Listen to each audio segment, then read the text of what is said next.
Hey, gender studies class section. What section are we? The best one. The best section. We're hitting the streets of Berlin today to interview people on their opinions on genderless fashion, getting some notes on their own fashion style, and it's gonna be crazy, it's gonna be cool, and we're gonna get some good input, and you'll hear our opinions on it later in the podcast. So stay tuned. Not that you have any choice because you're in class right now. But yeah, it's crazy.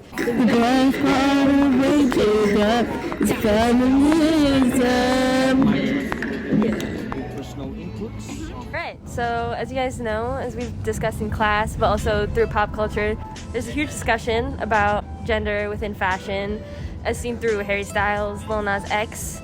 And through the Queerness in Photography Museum, we saw that there is, and in history there has been, a binary within fashion. So we wanted to kind of find the line between the binary and also fluidity within fashion.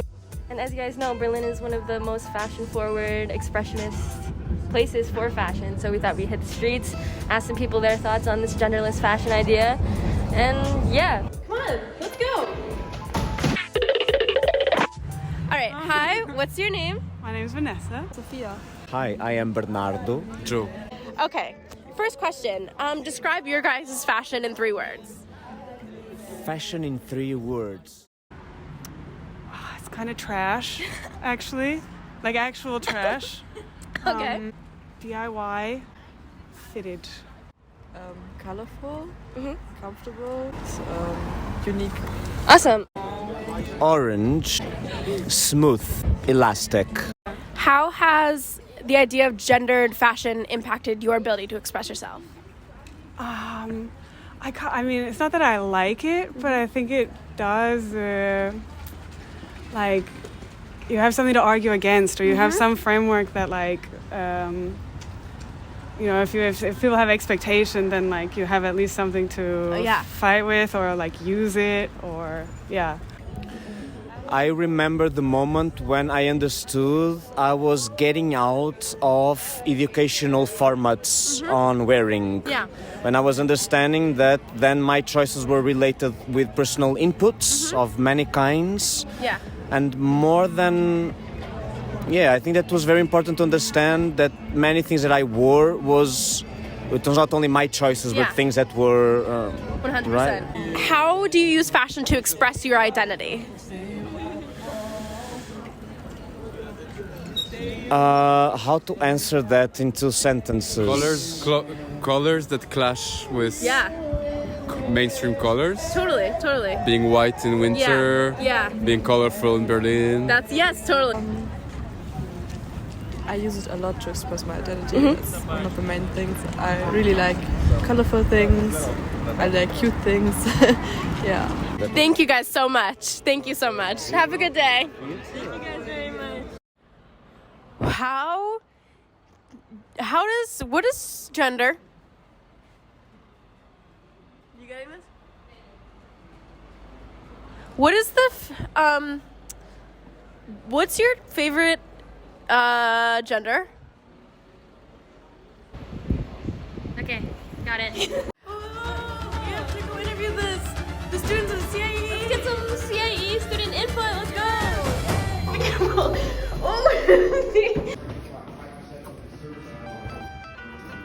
Guys, this is not real fur. I'm mad sustainable. Anyways, who are we with today? My name is Heart Maddie. Hi. Wait, who are you? Leah. I'm Wade. Anna. Anna. Jonah. Anna. Sarah. All right. 3 questions for you. First one. Describe your fashion style in 3 words. Casual, comfortable, and old-fashioned. Nice. Just woke up. Just woke up. Cheap. Casual. Simple. Oh, 3 words. Okay. Northeast, athleisure, and comfy. Like versatile. Thrifty? Like thrifty, yeah, like, oof, like, you know. Yeah, wow. And I don't know, like unpredictable.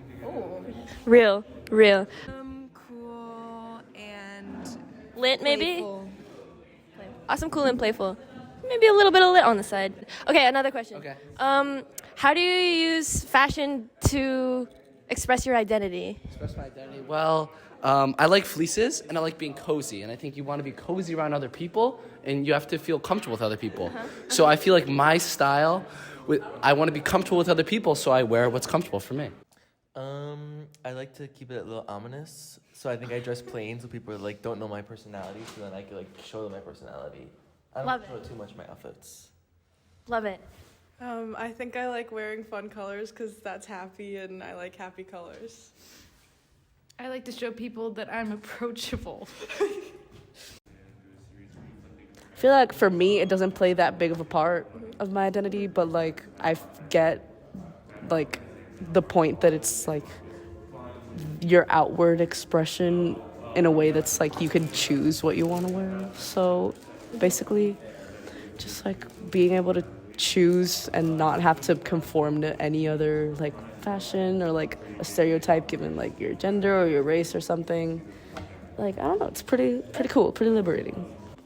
I mean, I don't know how I would describe that, but I absolutely do. I like dress based off how I'm feeling that day. When I'm in the mood to put an outfit on. Otherwise, like today is a bad example. I'm just wearing jeans, but maybe it's a lazy day. Maybe that's your identity for today. Yeah, but this is my identity. That's just my mood. But I mood. do use it to accentuate how I'm feeling that day. Nice. And last question, fully opinionated. Do you think clothes have gender? I think that you can express your femininity or masculinity with clothes, but I think that anyone, regardless of the gender, should be able to wear whatever they want. Have gender? Yeah. Yes. Yeah. Yeah, I think so. Would you like to elaborate? Well, I just think, there's so many genders, so it's like there's different clothes for different genders. Like, not that they have to be, but like if someone wants to dress more quote unquote masculine, they wear certain types of clothes. I think unfortunately they do. I think that they don't inherently, but I think society's given them genders. Nice. I agree. I think that they've been gendered, but they don't have to be. I was thinking about that the other day because I went in a store that wasn't split up like girl side and boy side, and I was like, I like that. Like, I like how clothes can be like more fluid a lot of the time and like flexible, who they can fit, etc., etc. So clothes don't need to have a gender. Right? They don't. Yeah, valid. Wait, Ari, I've got to go to the bathroom to pee. Just so bad. Let's go. Bathroom break.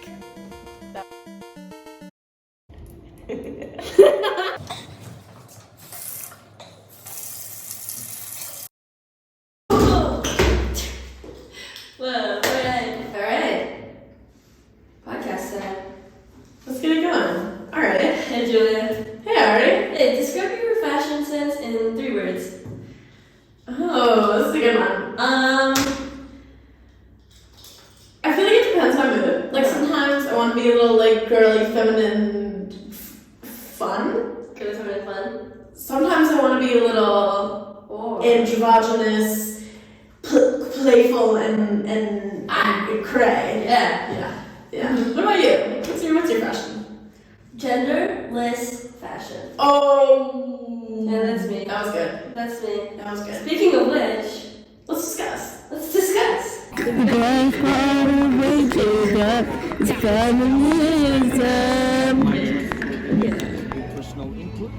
Do you think fashion has a gender? Listen, I before I would probably say no. I'd be like, gender has no fashion. Yeah.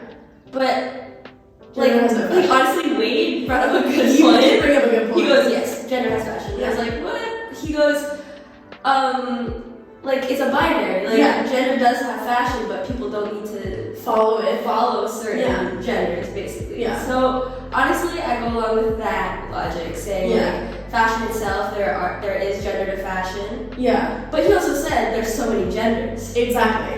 So true. Because then you did make a good point with that one. yeah, if you're following a binary in fashion, you're also just following a binary in gender. So in that way, it's kind of different. 100%. And like our first interviewee said, it gives some sort of structure. You know, if I'm feeling more like androgynous that day, if I don't want to wear a skirt, then I don't have to. You know, it can reflect how I'm feeling.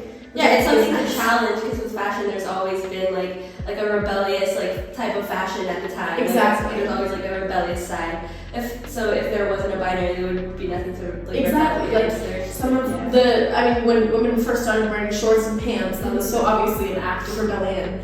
Along with many high fashion creators like Armani, Vivienne Westwood, known as the Queen of Punk, she's always kind of revolted against that type of. And one of the biggest trends today is pearls. The Vivienne Westwood pearl necklace. When she first introduced that for men, she was made fun of constantly. She was, like, no one's gonna wear this. No men ever gonna wear this. Now all the indie boys are wearing it. That's a staple. Men wear pearls. Men wear freaking skirts. They wear cardigans. Goddamn gosh darn cardigans. They're wearing it all. And I love it. Yeah. But that's the thing. They had to get past something for it. 100%. Like, it's still not normal. Like, you see, like, there's still tons of criticism. Like, I guess in Berlin, I've seen gay skirts everywhere. Yeah. But it's still like around the world. It's not necessarily. Like, it's in niche little groups that you can find it to be welcoming, but it's still. I mean, if in my high school, if a guy showed up wearing a skirt, exactly, it wouldn't go seamlessly. Exactly. But I mean, that's also, you can see that reflected through history. As we went to the Queerness in Photography exhibit, and they had many pictures of people cross-dressing throughout history, queer people cross-dressing. But again, it's only being shown now just because they had to hide it. Right. But like cross-dressing, not a thing if not for a binary. So essentially, 100%. I think gender, fashion does have gender. I think it all depends on how you see gender. Again, like you see we will see it as a binary. Yeah. So it's such a wide range of identifications. So that then reflects into fashion and how you see it. Yeah. The real problem is like people say, oh, men shouldn't wear skirts, men. Yeah. No one shouldn't do anything. It's like skirts were generally for women, but like who cares what other people wear? I think that's what the problem with the debate about fashion and gender is that it's like people care what people wear. 100%. I also think it's interesting because obviously we had that one funny little bit me interviewing a Roman statue. But you could really argue that their fashion was genderless as well. Yeah, honestly. Because throughout history, like Scottish people wearing men wearing kilts. The Greeks wearing like robes and togas. Yeah. Like it wasn't necessarily assigned. Like no, it's just what they wore. And then at some point, I don't know what happened. What the frick happened? Colonization. Colonization is the root. That is the root of all evil and homophobia. Yeah. Speaking of, let's talk about racism with genderless fashion. Yes, go ahead. Let's discuss. Do it. Alec Menon, very smart, very androgynous, wrote an article about Harry Styles and his involvement with genderless fashion. Big time. And specifically how his Vogue cover of him wearing a dress should be discussed in its relationship with race, and how white people, specifically white men, are constantly praised for breaking the barriers. As if they were the first and only to ever do it. Yeah. So because when you look at it, like they're the only people saying that Harry Styles should wear a dress is like it's a very small number. Not many people actually care. Yeah. So it's a lot of praise going towards Harry Styles. Essentially, a lot of just a focus being put on him when. Because he's a white man. Done it a million times. Other people of color, other non-white men have done it a million times. Dennis Rodman? Dennis freaking Rodman. He's such an icon. He rocks a dress. I don't see any praise for that. Yeah, and to be a professional athlete and be doing that right? stuff. Harry Styles is a pop artist. He makes feminine music. He's known for his femininity, but to be like a star basketball player on a championship team and be dressed like that and be like totally proud about it, like he did get like attention for it. Yeah, but it was generally negative. Yeah, given his crowd. So it's like and even then, it's like it happened one day and then it's gone the next. Right, exactly. It's totally put on the back burner when it comes to revolutionary people, Yeah. So the fact, for it to be normalized through a white man doesn't seem as big of a step as it might sound. Yeah. 100%. 100%. But it's a step. It is a step. Can't deny that. Yeah. It definitely plays into the white savior trope. It's just how like the white person doing it is always the best. Yeah, basically. Like, until a white person does it, it's not necessarily like, it's still like a rebellious thing. But then, like, I don't know. It's like, like a person of color wearing like a robe. That's like cultural. That's that's cultural. Yeah, cultural. That's ethnic. But it's what like white people do is normalized. It's like, whoa. That's until they do it, it's not normalized. Food for thought. 100%.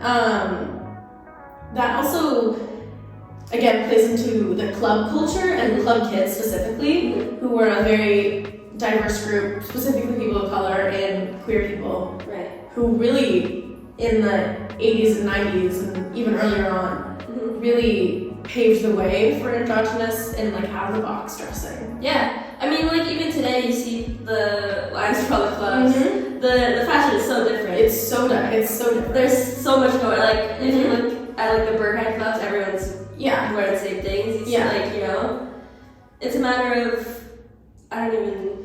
It's just it's such a different form of expression, but without it, exactly, so much that we know wouldn't be the way it is. You know? Yeah. But like we looked at it through a Berlin perspective and asking people, which is why I feel like we didn't get that much of a variety from them. It's because Berlin itself has a very open mindset towards fashion stuff. But I know for a fact if we had gone somewhere near where we live. We were in Rentham, Massachusetts. I don't know what to tell you, man. Different answers. We get different answers. I mean, we tried to ask like a broad range of people, but like generally, again, I mean, in the bustling tourist areas, that's where people gravitate towards cities, like where people are more open, where the people who dress like more androgynous, where they're more open. Especially so in Berlin. What we were more bound to find. 100%. Which is fine. It's great to hear their input. Love Bernardo's. Bernardo's creative elastic. Yeah, he's able to see it from both perspectives, like a genderless fashion, but also a gendered fashion, which is what we're talking about. But and Anna mentioned she went into a store that's like fully androgynous, so that's coming up more. But then again, I assume it was in Berlin. That type of thing. But I think I like that idea of a genderless store, but at the same time, if I'm really looking for something in particular that makes that I like how I look in it, I think I would like to have like, it's a dress section. You know, it's also proportions are weird because obviously men's and women's bodies are proportioned differently, so it'd be tough to find something that fits like one size fits all. Yeah, there's definitely like a functional aspect to why clothes have gender. To why there's a men's and women's section. I mean, that's literally like an argument for clothes have gender, men's and women's section. And there's a reason for all of that, like fitting, the way clothes fit and everything. But I think it's more of the social aspect that brings about the debate, obviously.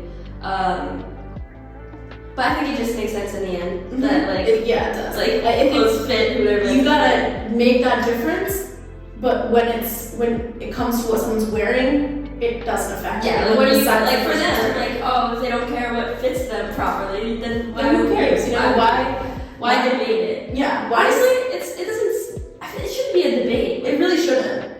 It's honestly in the end just a matter of like mind your own business. It's so mind your own business, but some people just really are so nosy. They're so nosy. They're so nosy. I feel like that's why the conversation I feel like is so focused in America. Because I mean, I feel like if you look at fashion historically in Europe as opposed to America, it's just generally more androgynous. Like where you found like Scottish kilts and whatnot, like Vikings wore skirts and everything. Because America's so new that it was born in the era of very divided fashion. So it hasn't outgrown that. It hasn't had that experience of, you know. It's also just like a very, I don't know. America's a very weird nation. Sorry. You can come in. You can come in. Shut the podcast. No worries.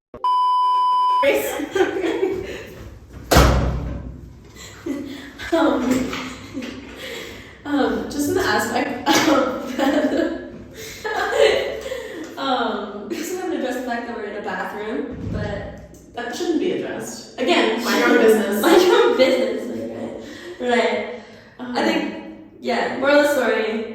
Genderless fashion. Mind your own business. No one cares what anyone else wears. So true. Unless you're stupid and homophobic.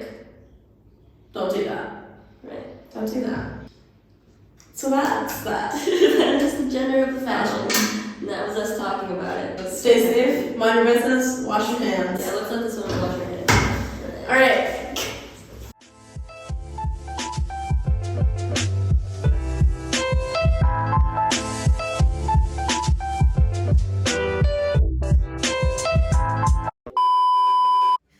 Wait, Ari, I've got to go to the bathroom to pee. Just so bad. Let's go. Bathroom break.